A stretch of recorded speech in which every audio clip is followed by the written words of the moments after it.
Alpha Tutorial for Freshmen. Alpha Minds. Rise and Shine courses. Exams will guide your way. Register on Telegram. Alpha Tutorial Way of Success.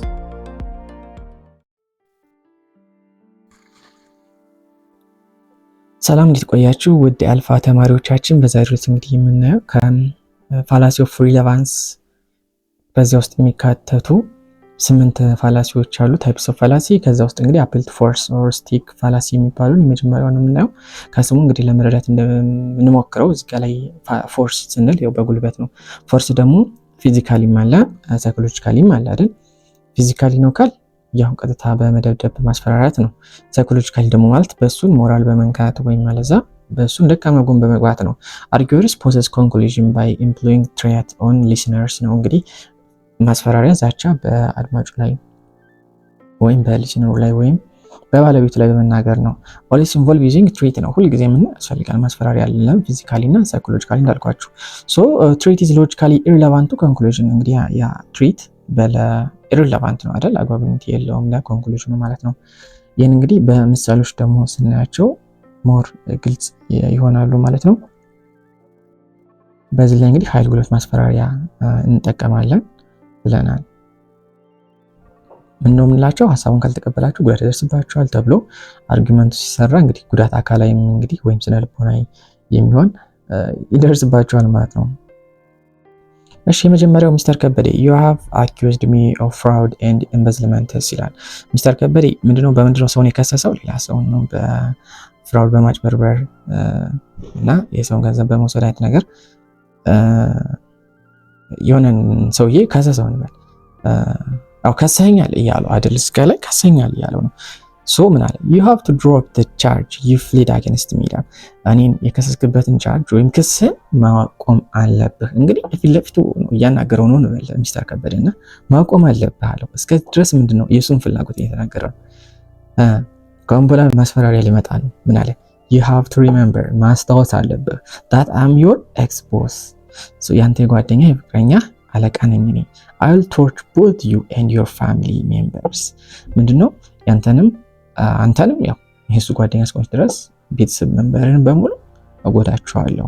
if you not drop your case got it ይላል። ይሄን ኬስ የማታቆም ከሆነ አያችሁ፣ በሚስተር ከበደ በሌላ ኬስ ሊከሰው ምናምን ሲል በማጭበርበር የዚህኛው ደግሞ የሱ ሚስት አለቃ ሆኖ ሲገኝ ምን አለ? ማስፈራሪያን ተጠቀመበት ማለት አንተን ብትጎዳ እኔ ደግሞ አንተን ፍቅረኛ ጎዳለሁ አይነት ነገር ነው። ሁለተኛው ላይ ቻይልድ ቱ ፕሌይሜት ነው። ህፃኑ ልጅ እንግዲህ ከሚጫወተው ጓደኛው ጋር ምን አለ? ጆሲ ኢን ዘ ሃውስ ኢዝ ዘ ቤስት ሾው ኦን ቲቪ። ጆሲ ኢን ዘ ሃውስ ሁላችሁም ታውቁታላችሁና ዘ ቤስት ሾው ነው አለ። በቃ አሪፍ የሚለው ቤስት ሾው ነው። ስለዚህ ያንን ማመን አለብህ። ያን ካላመንክ ለጓደኛው እየነገረው ነው። ለወንድሜ ለትልቅ ወንድሜ ደውልለትና መጥቶ ይመታሃል፣ ይደበድብሃል። ያንን ማመን አለብህ። ሌላ ነው ብለህ ብትከራከረኝ ዋልህ አይነት ነገር ማስፈራሪያ ነው። አያችሁ የምንድነው ፎርስ ነው እየተጠቀመ ያለው። ሶስተኛ ደግሞ ስናይ ለምሳሌ lately there had been a lot of negative criticism of our policy on dental benefits so ስለ dental benefits ምን ብዙ ኔጌቲቭ ወሬዎች ይወራሉ። let me tell you something people አለ if you want to keep working here so እነሱ ስለምንድን ነው የሚሰሩት? ስለ ደንታል በሆኑ ኬዞች ላይ ነው የሚሰሩት። ሰዎች ስለ ኔጌቲቭ ስለሱ እያወሩ ነው። እናንተ እዚህ ነው የምትሰሩት። እናንተ እዚህ እየሰራችሁ ስለ ደንታል ቤኔፊት መጥፎ ነገር ብትናገሩ ምን ትባላችሁ? not anybody working here who doesn't know this እዚህ ማንም ሰው አይሰራ። ካላወቃችሁ ማንም ሰው አይሰራ። ሪሊ እኮ መጥፎ ሆኖ ሊሆን ይችላል። ነገር ግን ግዴታ ምን ማመን አለባችሁ? ጥሩ እንደሆነ ነገር ማመን አለባችሁ ነው። አራተኛ ሴክሬታሪ ቱ ቦስ ላይ እንግዲህ ጸሐፊዋ ለአለቃዋ ምን አለችው? I deserve a raise in salary for the coming year በቀጣይ ዓመት ላይ ምንድነው የሳላሪ ወይም የክፍያ እድገት ከፍ እንዲልኝ እፈልጋለሁኝ። እንግዲህ ይህንን ነገር በምንድነው ከፍ ማለት ያለበት? እንደ ሪያሊቲ ስታዩት በእሷ ስራ አቅም ምን ያክል ታግታለች፣ ምን ያክል ሰርታለች፣ ምን ያክል አቅሟ ተብሎ ነው አይደል? ምን ያክል የትምህርት ደረጃዋ ተብሎ ነው። ነገር ግን እሷ ምን after all you know how friendly I am with your wife ከሚስት ጋር ምን ያክል ጓደኛ እንደሆነ ታውቃለህ። ለደሞዝ ጭማሪዋ ማስፈራሪያ ምን አድርጋ ተጠቀመች? እሱን ከሚስቱ ጋር ማጣላት ማለት ነው። and I'm sure you not want her to find out what has been going to be between you and the sexpot client of yours ይላል። ከአንተ ከስተመር ጋር ደግሞ ከአንተ ከደንበኛ ጋር ምን እንደምታደርግ አውቃለሁ ማለት ያው የሌላ ግንኙነት አለህ። ብታሳድገኝ ይሻላል ካላሳደግከኝ ዋጋህን እሰጥሃለሁ ላይ ስትናገር እንደማለት ነው። አያችሁ ይሄ ምንድነው? ሳይኮሎጂካል ትሪት ነው። እደበድብሃለሁ፣ እመታሃለሁ፣ እገልሃለሁ አላለችውም። ለቤተሰብ እናገርብሃለሁ ነው ያለችውና ያ ደግሞ ትልቅ ማስፈራሪያ ነው ማለት ነው። እንግዲህ አፒል ቱ ፎርስ እንዳያችሁት የምናስፈራራው ማንን ነው? ከፊታችን ያለውን ሰው ነው ወይም ተቀባዩን ነው፣ አክሽን ተቀባዩን ነው። አፒል ቱ ፒቲ ላይ ደግሞ ስንመጣ አፒል ቱ ፒቲ ደግሞ ምንድነው? በማሳዘን በማለቃቀስ እንደዚያ ነው አይደል? የምናለቃቅሰው የምናሳዝነው ከፊታችን ያለውን ሰው ለሱ ነው ለራሳችን ነው። እኔ እኮ እንደዚህ ሁኜ ሁላችሁም ያደርጋችኋትን ነገር ልንገራችሁ። ከመምህር ወይ ውጤት ቀንሱ ወይ ቀርታችሁ አትገቡም ተብላችሁ ወይ ምናምን እነዚህ አይነት ነገር ምንድነው? ከዛ በኋላ ኢንኮምፕሊት ነው የምትባሉ ሲባል ሄዳችሁ ካሽ እኔ እኮ እንደዚህ ሁኜ ነው አሞኝ ቀርቼ እንደዚህ ሁኜ በቃ ያገር ማሳዘኛ ይመጣና ከዛ በኋላ ፈቅጄላችኋለሁ ሲላችሁ ተመልሳችሁ ትሄዳላችሁ ማለት ነው። አፒል ቱ ፒቲ ማለት በቀላሉ መያዝ ያለባችሁ እንደዛ ነው። ሰፖርትስ ኤ ኮንክሉዥን ሜርሊ ይላል። ኦንሊ በምንድን ነው? ኢቮኪንግ ፒቲ ነው። ኢንዋንስ ኦዲየንስ ነው። በቃ በኦዲየንሳችን ጋር በማስመሰል ነው። ላይክ ፋሻል ኤክስፕሬሽን ሁሉም ነገር አለ። በማለቃቀስ እንደዛ በማስመሰል ምን እናደርጋለን? አፒል ቱ ፒቲ እናደርጋለን። ኢፍ አርጊመንትስ ሰክሲድ ኢንቮኪንግ ስትሮንግ ፊሊንግ ኦፍ ፒቲ ዘ ሊስነር ሜይ ዲሳይድ ቱ አክሴፕት ኮንክሉዥን ኦፍ አውት ሎጂካል ኤቪደንስ ዝጋ እንዳልኳችሁ እኛ ርህራሄያችን የሚጨምረው በሚለምንበት ልክ ነው። እኛ ሰዎች እንባል አንድ የኔ ቢጤ መንገድ ላይ የሚለምን ሰው በጣም አሳዛኝ ታሪክ እያወራ እየተናገረ እየጮኸ ምናምን ብንል ብዙ ሰው ገንዘብ ይሰጠዋል። ለምን? ያ ስትሮንግ ፒቲ ኢቮኪንግ ስትሮንግ ፊሊንግ ኦፍ ፒቲ ያለው እንደዛ አይነት ፒቲ እያሳየን ያለው ማለት ነው። ነገር ግን አንድ ሰው ብቻ መንገድ ላይ ቁጭ ብሎ ምንም ያክል ጉዳተኛ ቢሆንም ብርስት ብቻ ቢል ማንም ሰው ዞር ብሎ ማያቸው ልክ በእኛ የፒቲያችን የመለማመጫችን ወይም የኛ ያስተዛዘናችሁ ሁኔታ ነው ሰዎች እንዲራሩልን የሚያደርገው ማለት ነው። እሺ እንግዲህ ያው አፒል ቱ ፎርስ ጋር ይወዳደራችሁት ነው አይደል? ኤግዛምፕሉን እኔ the head shop position in the department of accounting should be given to Mr. ኦመር አብደላ ይላል። እንግዲህ ይሄ የስልጣን ሁኔታ head shop ፖዚሽኑ ሊደርነቱ ለማን? ኦመር አብደላ መስጠት አለበት ተባለ። እሺ ሰጥ ቢባል በምን ምክንያት ሲባል ግን እዚህ ጋር ማለት ኦመር ሀት 6 hungry children 6 የተራቡ ልጆች። እንግዲህ ቀጣይ ላይ የምናየው ሁሌ ፋላሲ ቱ ፒቲ ስንል ሁሌ ስህተት ነው፣ ሁሌ ደግሞ ችግር ነው ወይም አላዛ ህጻጽ ነው ፋላሲ ነው ማለታችን ሳይሆን አንዳንዴም ዚ አርጊመንትስ ፍሮም ፒቲ ላይ ካሉት እንግዲህ ሪዝናብል ይሆናሉ ፕላውዚብል ስኮል አርጊመንት ኮምፓሽን እንላቸዋለን። እነዚህ ምንድናቸው ካል በቃ ሪል ይሆኑ ትክክለኛ ፒቲ ናቸው። ላይክ በፒቲ ስር ነው የሚጠቃለሉት። ላይክ showing compassion and sympathy is nature response in some situation የምንላቸው sharing of our feelings of others አይደል? የሌሎችን ስሜት ስቃይ መከራቸውን እኛ ሸርኛ ላይ ቢሆን ብለን የምናስባቸው መንገዶች አሉ። ለምሳሌ ይሄን እስኪ ቲዮንቲ children survive earthquake that kill most people in the village ላይ ስለዚህ 20 ልጆች ሰርቫይቭ አድርገዋል። አብዛኛው የመሬት መንቀጥቀጥ ሁሉንም ገሎ 20 ልጆች ብቻ ተረፉ። እንግዲህ እነዚህ ልጆች ምንድናቸው? they lost their parents ቤተሰቦቻቸውን ያጡ ናቸው፣ ከትምህርት የራቁ ናቸው፣ ቤታቸው ምንድነው በመንገድ ላይ ነው። so unless we each of us contribute money their life will be danger ነው አይደል? in the coming days ነው።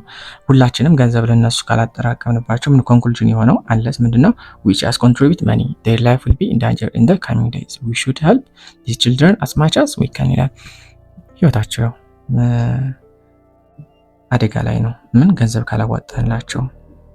ስለዚህ እነዚህ ልጆች we should help these children as much as we can በቻሉ አቅም እነዚህ ልጆች መርዳት አለብን ነው። አያችሁ ይሄ ያለክ አት ፒቲ ነው። ነገር ግን ሪል የሆነ የሰዎችን ችግር እንደራሳችን አድርገን የምናይበት አለ። እንዳልኳችሁ ፎርስ ላይ እንዳያችሁት ፎርስ የሆኑ ቃላትን በጉልበት ትሪትሊንግ ይጠቀማል። አፒል ቱ ፒቲ ላይ ደግሞ የማሳዘኛ ቃላት ይጠቀማሉ። ሜን ልትይዙት የሚገባ ወደፊት አረፍተ ነገርም ስታዩ ኦኬ አፒል ቱ ፒቲ ዲፈረንሺየት አድርጉ ነው የምትባሉት። በነገራችን ላይ ምርጫም ላይ ምናምን ስለሆነ በብዛት የሚሆነው ከየትኛው ይመደባለው አረፍተ ነገር ሰጠና ከየትኛው ይመደባለው ያን ዲፈረንሺየት ለማድረግ ነው። ያው ኤግዛምን አወጣጡንም ቤዝዶን ያደረገ ስለሆነ ማንበብ ያለባችሁ። ሌላኛው አፒል ቱ ዘ ፒፕል ነው። አፒል ቱ ዘ ፒፕል ደግሞ ናቹራሊ ኤቭሪዋን ዋንትስ ቱ ቢ አክሴፕትድ ላቭድ ስቲምድ ባይ አዘርስ ነው አይደል? በሌሎች ሁላችንም ክብርን፣ ዝናን፣ ፍቅርን ተቀባይነትን ማየት ይወዳል ሁሉም ሰው። ኔቸር ነው፣ የሰው ልጅ ባህሪው ነው። ስለዚህ እዚጋ ችግሩ የሚመጣው the prominence on how to secure this desire ነው። ይህን ፍላጎታችን እንዴት ነው የምንይዝበት መንገድ ነው። committed when argued draw conclusion by manipulating the desire of people using different techniques ነው። የተለያዩ ቴክኒኮችን ይጠቀማል። እንግዲህ አርጊየሩ ማለት ነው። አርጊየር ኢሎጂካሊ attempt to exploit the desire emotion of the people for some private motives ይላል። አንዳንዶች ለምሳሌ ስልጣን ለማግኘት እንደዚህ እናደርጋለን አለ የራሱ ምርት ብቻ በተለያየ መንገድ በሰዎች አክሴፕታንስ ለማግኘት ይሞክራል። በብዛት ላይ ነው የምታዩት የፖለቲካ መሪዎች ላይ ታያላችሁ። ተቀባይነት ለማግኘት claim if you want to be member of the group accept XYZ as it ይላል። ምን ጥቅም ለማግኘት ከፈለክ ወይ ሜምበር ኦፍ ዘ ግሩፕ መሆን ከፈለክ ምን XYZን ተቀበል። እንግዲህ ቱ አፕሮቾች አሉት። ምን ማለት ነው የሚለውን ይህንን አሁን ዲቴይል እናያለን። የራሱ ሰብ ብራንቾችን በስር ስላሉት ማለት ነው። በሁለት አይነት ወይ ነው የምናየው ይህንን ማለት ነው።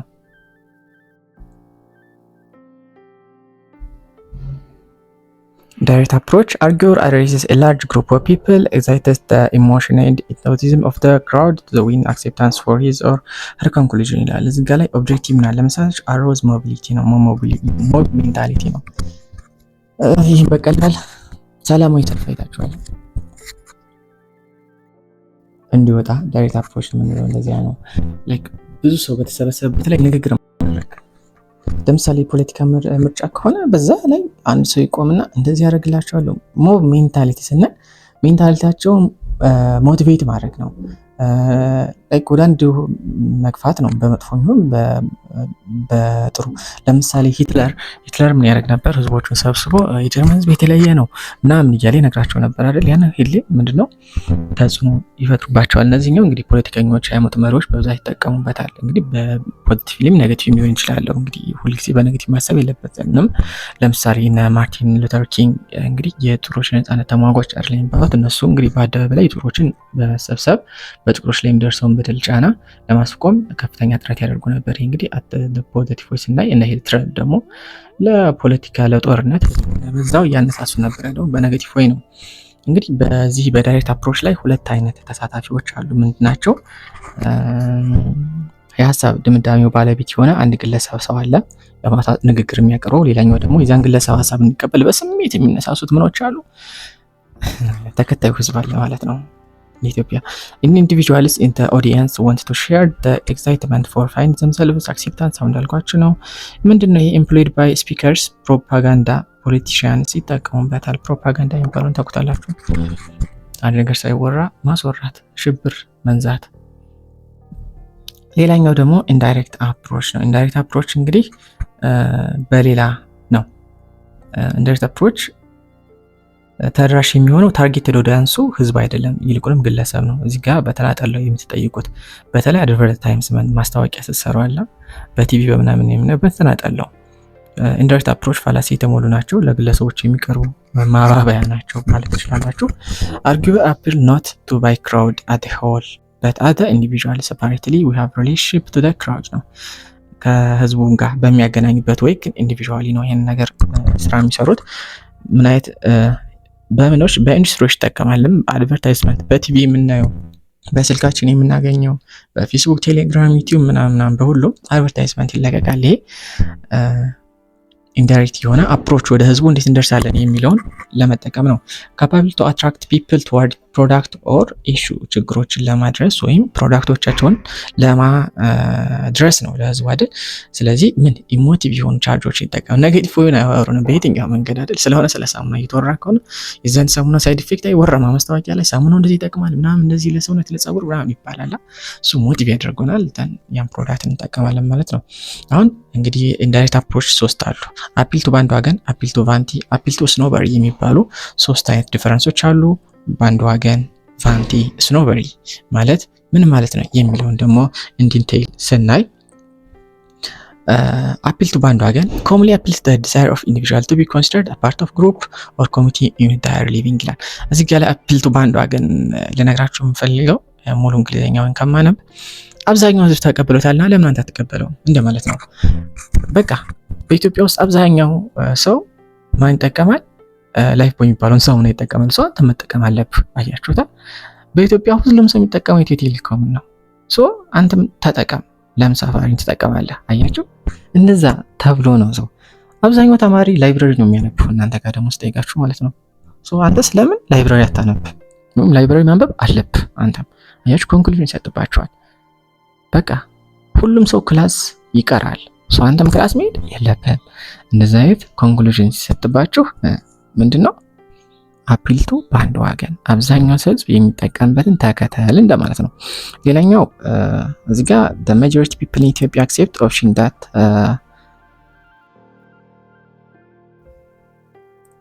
ብቻ እንደዚህ ያለው ብዙም እዚህ ጋር በጣም የተራረቀ ነው። of course you want to buy the toothpaste ይላል why 90% of American brush with this ይላል።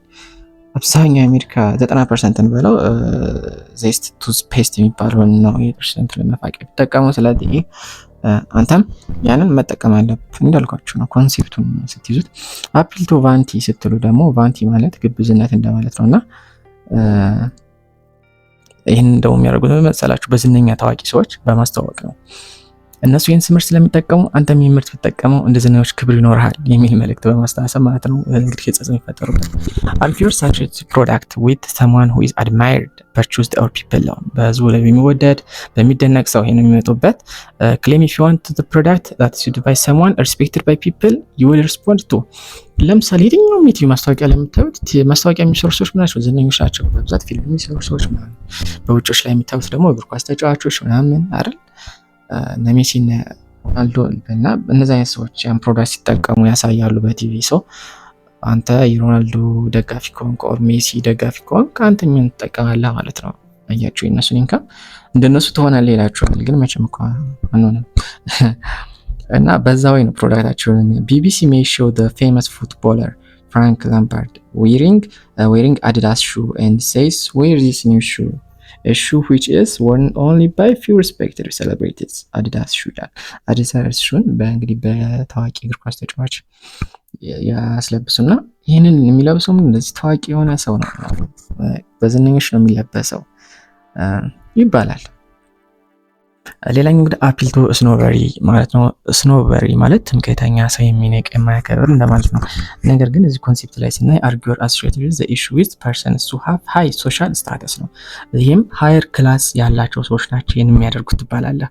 ክሌም ኢፍ ዩ ዋንት ቱ ቢ ኤ ሜምበር ኦፍ ዘ ሴሌክትድ ፊው ዩ ሹድ አክሴፕት ዘ ኤክቲቪቲ ማለት ለምሳሌ በመጠጥ ልንገራችሁና ጂን ነው የሚባለው ብላክ ብቻ ብላክ የሚባለውን ወይን ብለን እንያዘውና እሱን የሚጠጣው የተከበረ ሰው ብቻ ነው ይባላል ማለት ነው። ማስታወቂያው ላይ አያችሁ ያን የሚጠጣው በቃ የተከበረ ሰው ነው። አንተ ወኪኔም እኮ የተከበርኩ ሰው መባል አለብኝ ወይ መሆን አለብኝ ትልና ያን ሄደህ ትጠጣለህ ማለት ነው። አያችሁ ማስታወቂያው ነው እንጂ መጠጥ እኮ መጠጥ ነው፣ ያው ነው፣ ምንም ዲፈረንስ የለውም ማለት ነው። ወይ ዋጋውን አውቀው ከፍ ያደርጉታል፣ የተከበረ ሰው መጠጥ ነው ይሉና አያችሁ የነሱን ኢንካም ጀነሬት እያደረጉ ነው እንጂ ለዛ ለሰው ይጠጣል ጠጣ ምንም ሜንታሊ የሚጨምርለት የለም። ሮልስ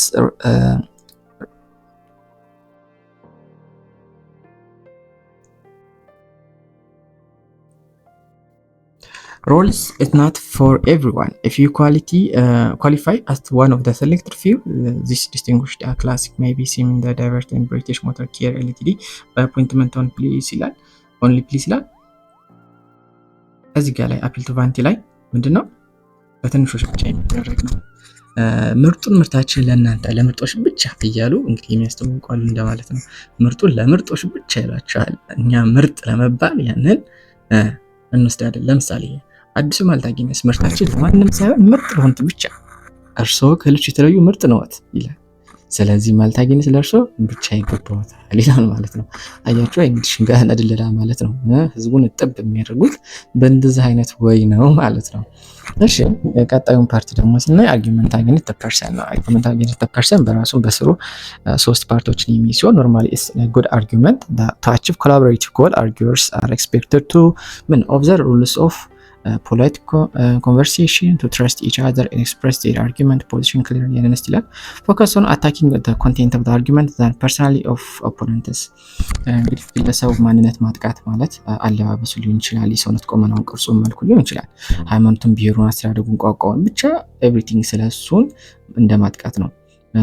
በግለሰቡ ዙሪያ ያሉት ነገሮችን በማንቋሸሽ ግለሰቡን ሀሳብ ውድቅ ማድረግ ነው። ሀሳቡና በግለሰቡ ዙሪያ ያሉት ሌሎች የተለያየ ዓለም ቢሆንም ነገር ያንተ ጥቅሙ ውድቅ እንደማድረግ ነው።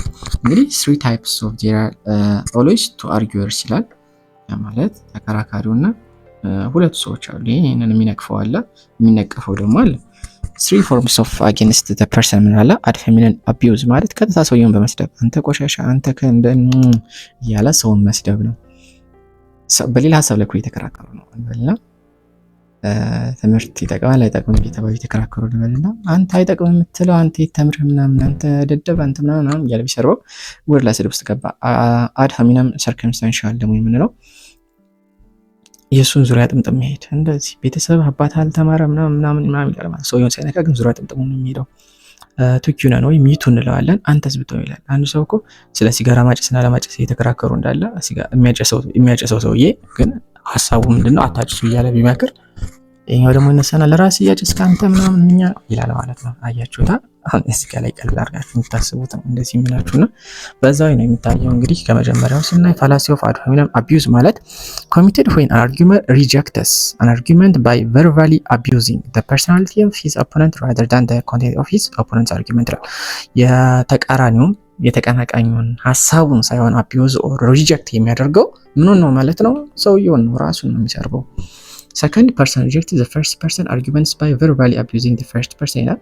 እንግዲህ መሰዳደብ በሉት በቃ ሌላ ሀሳብ ተነስቶ መሰዳደብ ማለት ነው። individually premise A is a person of bad character, conclusion ደግሞ his argument should not be accepted ይላል። ሰውየው እስኪ ከእስር ቤት የወጣ ሰውዬ ሆኖ ስለ እስር መጥፎነት ምናምን ነገር ቢያወራ አርባክ ለራስ ታስረከር ምናምን እያሉ መሳደብ ሰውየውን ጨምሮ እንደዛ ነው ማለት ነው። እንግዲህ ዲፌንዲንግ አኒማል ኤግዛምፕሎችን ነው ሞር በዛ ክሊር ሊሆን የሚችለው። ዲፌንዲንግ አኒማልስ ራይት ሚስተር አበበ እንግዲህ ስለ እንስሳት መብቶች ነው አሁን ላይ ዲፌንድ እያደረጋሉ የተከራከሩ አርጊውመንት እየተፈጠረ ያለውና ሚስተር አበበ argued that the government should legislate a minimum legal requirement of any individual or group wanted to farm animals. He argued that this is the first step in avoiding unnecessary pain on animals and protecting them from abuse, but we should not accept his argument because he is a divorced drunk person who is unable to protect even his own family. ለምሳሌ ሚስተር አበበ የተባለው ሰውዬ ስለ እንስሳት ጥበቃ እና ስለ እንስሳት ጥበቃ እያወራ ነው እንበላ። እንደዚህ እንስሳቶች ማጥቃት የለብንም፣ ፍሪ የሆነ ኤንቫይሮንመንት መስጠት አለብን፣ እንስሶች ከመጥፋትና ከማዕድን መታደግ አለብን እያለ ሲያወራ ይሄኛው ተቃራኒው ብድግ አለና ምን አለ? የሱን ሀሳብ መቀበል የለብንም አለ። ለምን ሲባል ከሚስቱ ጋር ተፋቷል፣ ይጠጣል። ይሄ ሰውዬ ሚስቱን ፕሮቴክት ያላደረገ ከሚስቱ ጋር መስማማት ያቀተው ሰውዬ እንዴት ነው ስለ እንስሳት ሊያወራልን የሚችለው ብሎ ከቤተሰብ ጋር መጣላት፣ ከሚስት ጋር መጣላት፣ መጠጣት እና ስለ እንስሳት ጤና ስለ እንስሳት እንክብካቤ ማውራት ምን አገናኝ? ምንም አይገናኝ። ያሽቀር ግን ቀጥታ ተነስቶ ይሰርቀዋል ማለት ነው። ሚስተር አበበ has argued for his increasing funding for the disabled but nobody should listen to his argument. Mr. Abebe is a slob who cheats on his wife, beats his wife, and kills and never pay his bills on time ይላል። እንግዲህ ስለ ፋንዲንግ ወይም ስለ እርዳታ ፎር ለማን ለዲዛይብልዶች አካል ጉዳት ለሆኑ ስለዛ ቢያወራ ማንም ሰው ሊሰማ አይችልም። ሚስተር አበበ ምንድነው አለ? በሚስቱ ላይ ቺት የሚያደርግ and kids never pay his bill for time ግብር በጭራሽ የማይከፍል ሰውዬ ነውና የሱን ሀሳብ መቀበል የለብንም ብሎ በቀጥታ እንደመስደብ ነው። አሁን ዲፈረንሳቸውን በኋላ ላይ እንደምታታችሁ ካንዱ መያዝ ነውና ፋላሲ ኦፍ አድ ሆሚነም ሰርከምስታንሻል የምንለው አለ። ኮሚትድ ዌን አርጊወር discredits the argument of his opponent by allowing the argument within certain circumstances that affect his opponents ነው እንዳልኳችሁ በሱ አካባቢና እሱ ሊነኩ በሚችሉ ወይ ዙሪያ ጥምጥም በሩት በመሄድ እሱን መሳደብ አድ ሆሚነም ሰርከምስታንሻል ያለ ሰርከምስታንሻል የምታስቡት አዘ ሰርክል ነው። እንግዲህ ሰውየው የሀሳብ ባለቤት ልክ እንደ አድ ሆሚነም በቀጥታ ከመስደብ ከመዝለፍ ይልቅ በዙሪያው ያሉ ነገሮችን በመጥቀስ ይህ እኮ ያለው ለራሱ ሲል ነው እንዳይጎዳ ብሎ እኮ ነው የሚል ማስረጃ ማቅረብ ነው። ለምሳሌ መምህሩ እኮ እንደዚህ አጣድፎ የሚያስተምረን ለራሱ ብሎ ነው፣ ቶሎ ካልጨረሰ ትምህርት ቤቱ ስለሚገመግመው ነው። አያችሁ፣ ጠቅላይ ሚኒስትሩ እኮ ምርጫ ይካሄድ የሚያሉት ስለ ስልጣናቸው አስበው ነው፣ በስልጣን ለረጅም ጊዜ ለመቆየት አስበው ነው። አያችሁ፣ ጠቅላይ ሚኒስትሩ እንዲህ ናቸው ብለን አልሰደብናቸውም። ዝጋ አይደል? ምነው ስልጣን ያራዘሙት መምህርቱ ላይ ያስተማረን ምርጫ ያራዘሙት ነው ያለው እንጂ በቀጥታ እንዲህ ናቸው አላለም። በሰርከምስታንሻል ማለት ማለት ነው። ኃይለ ሥላሴ first of Ethiopian argued in the League of Nations that member states should give hand to Ethiopia to expel the fascist Italy from the country, but the member states should not listen to the king. ኃይለ ሥላሴ the first argue in this way, quote, he wants to resume his power once the Italian are expelled from Ethiopia. እንግዲህ የሌግ ኦፍ ኔሽን ሜምበር የሆነችው ኢትዮጵያ ለምንድን ነው አለ? ኃይለ ሥላሴ ስልጣን ላይ ለመቆየት ነው እንጂ ለሀገራችን አስበው አይደለም እንደማለት ነው። አቶ መሐመድ has just argued to replace the public school system with private school system, but of course he argued that the way he has no kids and he has not wanted to pay any more taxes for public education. ስለዚህ ምንድነው እስከ ላይ የምናየው የገቨርንመንትን ፐብሊክ ስኩልን ወይም ህዝባዊ ትምህርት ቤትን ወደ ፕራይቬት ስኩል መቀየር አለበት ብሎ የሚያስባል። ለምንድን ነው ያሰቡ ብሎ ተናገረ። እዚህ ጋር ልጅ የለውም ደግሞ ማለት እሱ ወደ ፕራይቬት ስኩል ቢቀየርም ፕራይቬት ውስጥ አስገብቶ አያስተምራቸውም። ለፕራይቬት የሚከፍለው ብር አይኖርም። ፕራይቬት ደግሞ ከሆነ ለፕራይቬት ደግሞ ግብር አይከፈልም፣ ማቲክ መንግስት አይቀንስም ነው። ግብር ላለመክፈል አስቡ ነው እንደማለት ነው። ዩቱብ ፋላሲ ደግሞ ምንለው ቀላለው to make the first appear to be hypocritical or arguing in a bad faith ይላል። ምንድነው how dare you argue that I should stop doing x while you do have done x yourself? ይሄን ነገር ለምን አቆማለሁ ወይም ይሄን ነገር ለምን አርግ ትለኛለህ ያለ ሳታቆም ራስህን እየደረክ እንደማለት ነው። ለምሳሌ ፔሸንቱ ዶክተር ምንለው ፔሸንቱ ዶክተር look doctor, you cannot advise me to quit smoking cigarette because you are self-a smoker አለ። በሽተኛው ነው እንግዲህ ለዶክተሩ ለበሽተኛው እባክህ ሲጋራ አታጭስ መጥፎ ነው ብሎ ነገረው ዶክተሩና ታካሚው ምን አለ? ለራሴ ያየጨስክ አይደል እንዴ ለምን እንደዛ ትለኛለህ አይነት ነገር አባባለሁ። child to parent ደግሞ ልጅ ለቤተሰብ your argument as I should stop stealing candy from the corner store is not good. Just a week ago you told me you stole candy when you were a kid. በልጅነቴ ቤተሰብ ለልጁ ምን ብሎ ነገር እኔ እኮ በልጅነቴ እንደዚህ ካንዲ ከረሜላ ሰርቄ ነበር ምናምን ብሎ አውርቶታል። አሁን ላይ ህፃኑ ልጅ ሲሰርቅ አይቶ እንዴ አንተ ለምን ትሰርቃለህ አቁም እንጂ ሲለው እንዴ ለምን አቆማለሁ አንተም እኮ በልጅነት ሰርቄያለሁ ብለህ ነግረኸኛል ብሎ እንደምናገር ማለት ነው። ዩቲዩብ በዚህ ካየን በኋላ አምስተኛ የሚሆነው አክሲደንት የምንለው ነው። ከስምንቱ ፋላሲ ኦፍ ሪሌቫንሶች ውስጥ አክሲደንት የምንለው አለ። ኮሚትድ when general rules apply to a specific case it was not intended to cover ይላል። አጠቃላይ ህግ የሚባል አለ አይደል? የመናገር መብት አለ፣ ሰላማዊ ሰልፍ የማድረግ መብት፣ ብቻ እነዚህ የሚባሉ ህጎች አሉ። ለምሳሌ የኢትዮጵያ ህግ አይደል? ያ ህግ ለስፔሲፊክ ኬዝ መጠቀም እንደማለት ነው። ለምሳሌ freedom of speech it constantly guaranteed right አይደል? የመናገር መብት በህገ መንግስቱ የተፈቀደ ነው አይደል? therefore John Q radical should not be arrested for his speech that incited riot last week ይላል። ለምሳሌ እስኪ ሰውት የመናገር መብት አላችሁ ተብላችሁ ነገር ግን አንድ ሰው ጠቅላይ ሚኒስትሩን ተሳደበና ታሰረ። ሄዳችሁ እንዴ ህገ መንግስቱ ላይ የመናገር መብት አለ ነገር ግን ከሊኮ ተናገረ፣ ያው ጠቅላይ ሚኒስትሩን እንደዚህ ተብሎ ተናገረ፣ ተሳደበ፣ ለምን ታዲያ መብት አለው ተብሎ ለምን ታሰረ? አያችሁ ያስኬዳል አያስኬድም?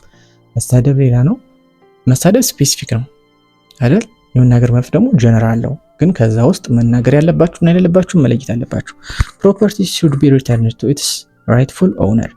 That drunken sailor who is started a fight with his opponents at the pool table lent you his 45 caliber pistol and he's now wants it back. Therefore you should return it to him now ይላል። እነዚህ ነገሮች አያስኬዱም ሙሉ ለሙሉ አይደል? መጀመሪያ ላይ እንዳልኳችሁ ምንድን ነው አጠቃላይ የሰው ልጅ በስለት መውጋት መግደል ወንጀል ነው፣ ያሳስራል። ሐኪሞች ደግሞ ሰርጀሪ ሲሰሩ የሰው ልጅ ስለሚወጉ ስለሚቀዱ፣ ስለዚህ ሐኪሞች መታሰር አለባቸው። ይሄ ያስኬዳል? አያስኬድም። ይሄችሁ አጠቃላይ የሰው ልጅ በስለት መውጋት የሚለው ጀነራል ነው። ነገር ግን ሐኪሞች ወይም ሰርጀሪ የሚሰሩት ግን ስፔሲፊክ ሮል ይሆናል ማለት ነው። ማጣመም ማለት ነው። የማይሆነውን ጀነራል ለዚህኛው መስጠት። ስትሮማን committed when arguer distorts an opponent's argument for the purpose of more easily attacking ይችላል። ዲስቶርት ማበላሸት፣ ማጣመም እንደማለት ነው አይደል? ዲስቶርት ስንል ማበላሸት፣ ማጣመም ነው። ስለዚህ ስትሮማን ኦፖነንቱ ወይም ተቀናቃኙን ለማሳመን የሱ ሀሳብ ምን ያደርገዋል? ያጣመመዋል፣ ያበላሸዋል። እንደዛ ነው የሚያደርገው። ስለዚህ እነዚህ የስትሮማን ፋላሲ ላይ የተናጋሪ ወይም የጸሐፊው ሀሳብ በማጋነን ወይም በማጣጣል ለትችት እንዲመች በማድረግ መቃወም ነው። እንግዲህ ሁለት ሰዎች አሉ። አንደኛው የሀሳብ ባለቤት የሆነ ሰው ነው፣ ተናጋሪ፣ ጸሐፊ ወዘተ ሊሆን ይችላል። ሁለተኛው ደግሞ የአንደኛውን ሰው ሀሳብ በማጋነን ወይም በማጣመም በዲስቶርት በማድረግ የሰውየው ሀሳብ በመተቸት ስትሮማን የተባለውን ፋላሲ የሚፈጽም ነው። ስለዚህ ሀሳቡ በሀሳብ ቀጥታ አይቃወምም። መጀመሪያ የአንደኛውን ሰው ሀሳብ ምን ያደርጋል?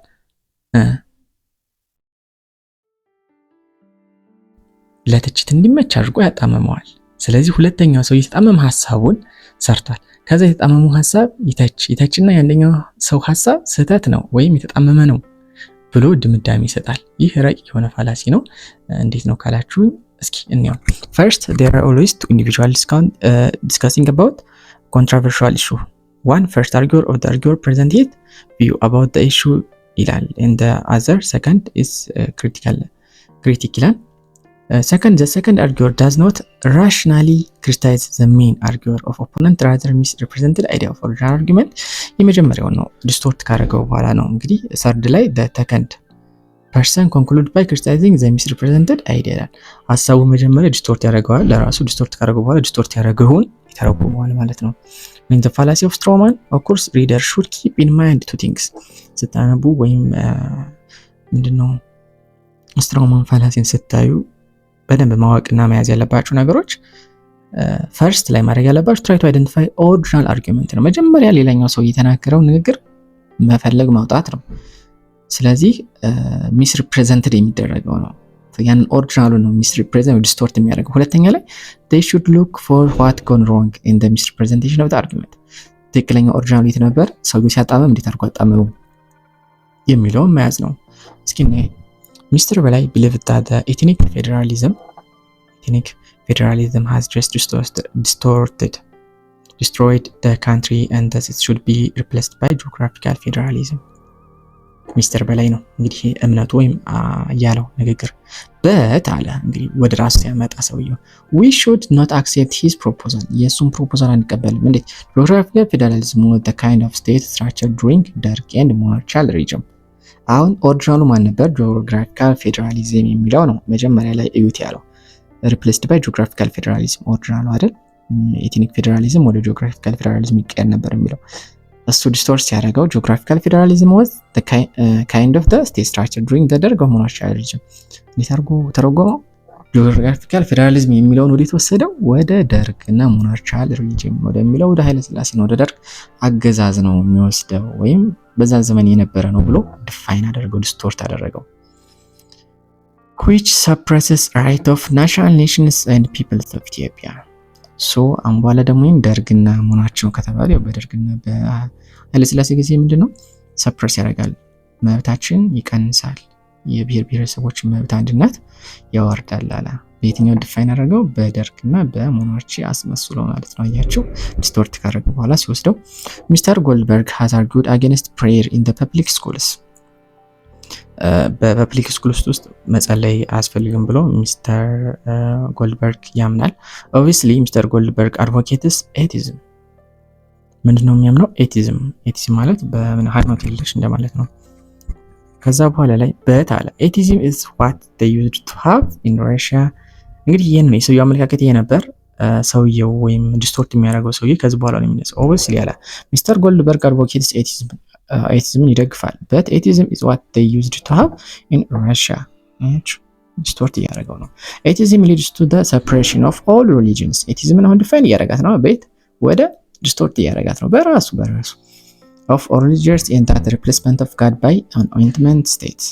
It's what we want for this country. I hardly think so. Clearly Mr. Goldberg's argument is nonsense. ይህን ሰውና መጀመሪያ ያነሳው ጋር አያችሁ ጎልድበርግ ያነሳው ሀሳብ against prayer is the public school አግባብነት የለውም ነው ያለው። ሰውየው ምን አደረገ? ጎልድበርግ እኮ ኤቲዝም ተከታይ ነው ወይም የዛ ደጋፊ ነው። ኤቲዝም ደግሞ ማለት እንደዚህ ነው እንደዚህ ያለ አበላሸው ሙሉ ለሙሉ። ከዛ በኋላ ላይ ጎልድበርግ አርጊውስ ናንሴንስ ነው የሱ ሐሳብ ውድቅ አለ። ሌላኛው እንግዲህ ሚሲንግ ዘ ፖይንት ነው። ሚሲንግ ዘ ፖይንት ላይ ስናይ premises of an argument support the conclusion ነው። premises of an argument support the conclusion which is different but vaguely related to the correct one conclusion. If one suspects that such fallacy is committed, he or she should identify the correct conclusion, the conclusion that the premises logically imply. እዚህ ጋር ላይ ምን አለ መሰላችሁ? ሚሲንግ ዘ ፖይንት ፋላሲ ከሎች ይለያል። እንዴት ካል 8 የፋላሲ አይነቶች ፋላሲ ኦፍ ሪሌቫንስ አይነቶች አሉ ብለናል አይደል? ከ8 መካከል 7ቱ ማስረጃዎች ያ ማለት ፕሪሚሳቸው ለድምዳሜ ለኮንክሉዥን ኢሪሌቫንት ሲሆን የሚፈጸሙ ናቸው። ሚሲንግ ዘ ፖይንት ላይ ግን የሚፈጸመው ግን ድምዳሜ ኮንክሉዥን ለማስረጃዎች ለፕሪሚሲስ ኢሪሌቫንት ሲሆን ነው። ይቀያየራል። እዚህ ላይ ይቀያየራል። 7ቱ እንዴት ናቸው ብለናል? ፕሪሚሲስ ለድምዳሜው ኦር ለኮንክሉዥን ኢሪሌቫንት ሲሆን ነው። ሚሲንግ ዘ ፖይንት ላይ ግን ኮንክሉዥኑ ለማስረጃዎች ፕሪሚሲስ ኢሪሌቫንት ሲሆን ነው። ስለዚህ ትሩ ፎልስ ፈተና ላይ ከመጣ ፋላሲ ኦፍ ሪሌቫንስ የሚፈጽሙት ፕሪሚስ ለኮንክሉዥን ኢሪሌቫንት ሲሆን ነው ብሎ ቢመጣ ፎልስ ነው ማለት ነው። ምክንያቱም ሚሲንግ ዘ ፖይንት ኮንክሉዥን ፕሪሚስ ስለሆነ። እዚህ ጋር ላይ ሚሲንግ ዘ ፖይንት ፋላሲ ላይ ሁለት ነገሮችን እንረዳ። እንደ ማስረጃ ፕሪሚስ የሚሆኑ በሆነ ነገር ላይ ያሉ ችግሮች ናቸው። ሁለተኛ ችግሮች ፕሪሚስስ በመዘርዘር በመግለጽ እንደ ማስረጃ በመጠቀም ድምዳሜው ኮንክሉዥን ነው። ታዲያ ህጻጽ የሚፈጠረው እንዴት ነው ካል መረጃ ሐሳቡን ማስረጃዎችን ወይም ችግሮችን መሰረት በማድረግ ትክክለኛውን ተገቢ የሆነ መደምደሚያ ሐሳብ ወይ መፍትሄ ላይ መድረስ አለመቻል ነው። ግብን መሳት እንደማለት ነው አይደል? ሚሲንግ ዘ ፖይንት ማለት እዚህ ጋር ላይ ለችግር መፍትሄ ተብሎ የቀረበው መፍትሄ ድምዳሜው ከችግሩ የባሰ ሲሆን የሚፈጠር ነው ማለት ነው። አያችሁ፣ ለምሳሌ ሰውየው ታሟል ወይም ሰውየው መንቀሳቀስ አይችልም ካል የሆነ ስታዲድ ወይ ስፖርት እንዲሰራ እናድርገው ወይም እንደዛ እናድርገው ሲባል አይ እንድሞት እንፍቀድለት ከሚሰቃይ ሰውት ኮንክሉዥን እንድሞት እንፍቀድለት ከሚሰቃይ ብንል ከፕሪሚሱ የባሰ ችግር ጠራ ማለት ነው። ይሄ ሚሲንግ ዘ ፖይንት እንለዋለን። ለምሳሌ አዲስ አበባ ዩኒቨርሲቲ had lots of problem students serve and facilitate and eradicate many of the instructions are inexperienced. It followed that the university should be entirely closed ይላል። አዲስ አበባ ዩኒቨርሲቲ ምንድነው ብዙ ችግሮች አሉበት። የስቱደንት የተማሪዎች ፋሲሊቲ ያልተሟላ ምናምን ኢንስትራክተሮች በቂ ኢንኤክስፒሪየንስ ናቸው እና ያክል እውቀት የላቸውም ማለት። ስለዚህ ያለ መፍትሄ ልናመጣ ነው። ስለዚህ ብለን መፍትሄ ልናመጣ ስንል ምናል ስለዚህ ዩኒቨርሲቲ መዘጋት አለበት። አያችሁ ሚሲንግ ዘ ፖይንት ማለት መፍትሄ ይመጣል ብለን ስናስብ ሙሉ የተበላሸ ሲሆን ግሎባላይዜሽን አሁን ለምሳሌ የሀገራችን ባህል እያበላሸ ነው። ልጆች ማንነታቸው እየሸጡ ነው። ትውልድ አባቶችን ማክበር ተስኖታል። በሰላም ተከባብረን መኖር ተቸግሮናል። ስለዚህ ኢትዮጵያ ራሷን ከዓለም ማግለል አለባት። የባሰ መጣ የባሰ ያታንጣ ሲባል ማለት ነው። እንግዲህ እዚህ ጋር ላይ እንዳየነው ነው የኢኮኖሚ ሁኔታም እንደዚህ ኢንተር ኮኔክትድ መልቲ ናሽናል እየተፈጠረ ነው ምናምን። ይሄም እንደዚሁ አንደኛው ነው ማለት arguer is ignorant of logical implication of his own or premises and draw conclusion that misses the point entirely. ሙሉ ለሙሉ ፖይንቱን የሳተ ዓላማ ሲኖረው missing the point እንለዋለን ማለት ነው። red herring ደግሞ ምን እንለዋለን? off the track of fallacy ይባላል። እንደው off the track of fallacy ማን ነው ይባላልና ሬድ ሄሪንግ የሚባለው ነው ኦፍ ዘ ትራክ ኦፍ ፋላሲ የምንለው። arguers divert the attention of the listener by changing the original subject to the totally different issue ይላል። እንግዲህ አርጊወር ወይም ተከራካሪው ምንድነው የሚያደርገው የሊስነሮችን አቴንሽን ወደ ሌላ ወይ ይቀይረዋል፣ ዳይቨርት ያደርገዋል። ማስቀየስ እንደማለት ነው። ሬድ ሄሪንግ ማስቀየስ ብላችሁ ሰቡት። የሆነ ወሬ እያወራችሁ ጀለሳችሁ ምን ያደርጋል?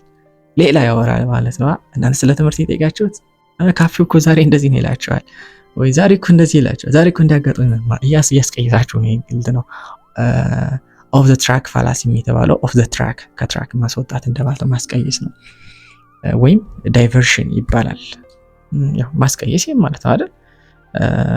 ለምሳሌ ተፈሪ የሚባለው ሰውዬ do you know that አልማዝ has got A in logic አለ። አልማዝ ኤ እንዳመጣች በሎጂክ ታውቃለህ ሲለው አስፋው ደግሞ ምን አለ? you know that she always wears a missing skirt and she attracts stickers with her half naked body blah blah ኦሮ ምንድን ነው ስለሷ አለባበስ የሚያደርገው ማውራት ጀመረ ማለት ነው። አያችሁ ይሄ ሬድ ሄሪንግ ይባላል። arguer ignore the main topic ነው ኢግኖር ያደርጉና shift the attention of the audience to another totally different issue ነው። draw conclusion from the changing issue. arguer mislead listener using two different techniques በሁለት ቴክኒኮች ነው ግን ይሄን mislead የሚያደርጉብን ወይ መጀመሪያው change the subject of that's one subtle return to the audience subjecቱን በመቀየር ሌላኛው ደግሞ change the subject to some flash eye catching topic that distinct the attention of listener ይላል። አይ ካቺንግ ድጋ ላይ ሲል ለምሳሌ ውጭ ላይ ሆናችሁ ለምሳሌ እያወራችሁ ከሆነ ስለ ጓደኛ እያወራው ከሆነ ጓደኛ እኮ እንደዚህ ነው እያልኩ ከሆነ ይታያል ምናምን እዛ ጋር ያለችው ልጅ ኧረ በፈጣሪ ምናምን እንደዚህ አውቃታለሁ ምናምን ትለዋለህ ማለት ነው። ሙሉ ለሙሉ ከዛ ወጣ አስቀየሰው። ስለዚህ ጋር ስለ ችግሩ እያወራው እንዳለ እሱ ይታያል እዛ ጋር ያለው አበባው ሲያምር ኦር እንደዚህ ይሄ መኪናው የሚገርም እኮ ነው ምናምን ትለዋለህ ማለት ነው። መሀል ላይ ሰው አስቀይስከው ማለት ነው። በቀጣይ ግልጽ ነው። ይሄ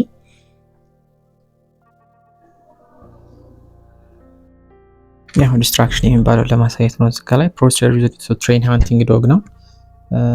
ኢንዋን ፎሎዊንግ ዘ አርጊመንት እንደዚህ ነበር። ላይክ ሀሳቡ ፎሎ ሲያደርግ የነበረው ግን ዲስትራክት የሚያደርገው ይሄን ነው ያየ ዘን ዘ ሜን አርጊመንት አት ኢሹ በችግር ውስጥ ያለው ግን በዚህ ሆኖ ይቀራል እንደማለት ነው።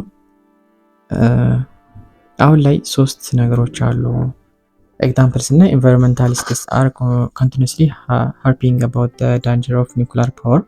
ያው የአካባቢ ጥበቃዎች ምንድነው ስለ ኒውክሊየር ፓወር መጥፎነት ሁሉ ያወራሉ አይደል? አንፎርቹኔትሊ ኤሌክትሪሲቲ ኢዝ ዘ ዳንጀረስ ኖ ማተር ዌር ኢት ካምስ ፍሮም even years hundreds of people are electrocuted by an accident since most of these accidents are caused by carelessness. They could be avoided if people would just exercise greater caution ይላል። እንግዲህ ስለ ኒውክሊየር ፓወር ሞራብ ተጨነቃሉ። ነገር ግን ኤሌክትሪሲቲ ደግሞ ብዙ ጉዳት አድርሷል በግዴለሽነት ምናምን ይላል። ስለ ኒውክሊየር ፓወር እያወሩ ስለ ኤሌክትሪሲቲ መውሰድ ያው ግዴለሽነት መኖሩ ሀሳብን እንደማስቀየር ነው እንላለን ማለት ነው። እዚህ ጋር ፔስቲሳይድ ፉድ የሚሉትም አሉ።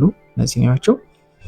እንግዲህ አሁን እነዚህን ዲፈረንሺየት ለማድረግ ሶስቱ ፋላሲዎችን እንዴት ነው ዲፈረንሺየት የምናደርጋቸው የሚለው የመጀመሪያው ጥያቄ ነው። እናንተ ማወቅ ያለባችሁ እንዴት አንዱን ከአንዱ ስለሆነ የሚያደናግሯችሁ እንዴት እንለያቸዋለን የሚለው ስትራውማን፣ ሬድ ሄሪንግ ኤንድ ሚሲንግ ዘ ፖይንት የሚሉት ናቸው። አሁን ቦዝ ሬድ ሄሪንግ ኤንድ ስትራውማን፣ ሬድ ሄሪንግ ስትራውማን እነዚህ ሁለቱ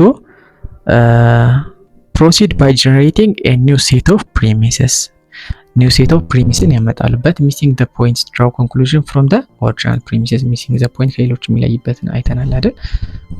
conclusion የሚያመጣው from the original premises ነው ብለናል። if in both red herring and strawman the conclusion is relevant to the premises from which is drawn ይላል። but missing the point the conclusion is relevant to the premises from which is drawn ይላል። እነዚህን እንዴት ያየናቸው ናቸው። true false ላይ ይመጣሉ። እነዚህን ያዟቸው አይደል? እስካሁን ያወራንባቸው ናቸው። እሺ እንግዲህ እስካሁን ድረስ ያየናቸው ምንድናቸው ማለት ነው? ፋላሲ ኦፍ ሪሌቫንስ የምንላቸው ናቸው። እነዚህ ስምንቶችን ይመስላሉ። ዲፈረንሳቸውን የሶስቱን በደንብ ለማየት ሞክሩ። ብዙ ኤግዛምፕሎችን ስሩ። ከስርም ብዙ ጥያቄዎችን ስለለቀቅ ለእነሱ ማየታችሁ እንዳትረሱ። እስከዛ ድረስ ቸር ሰንብቱ።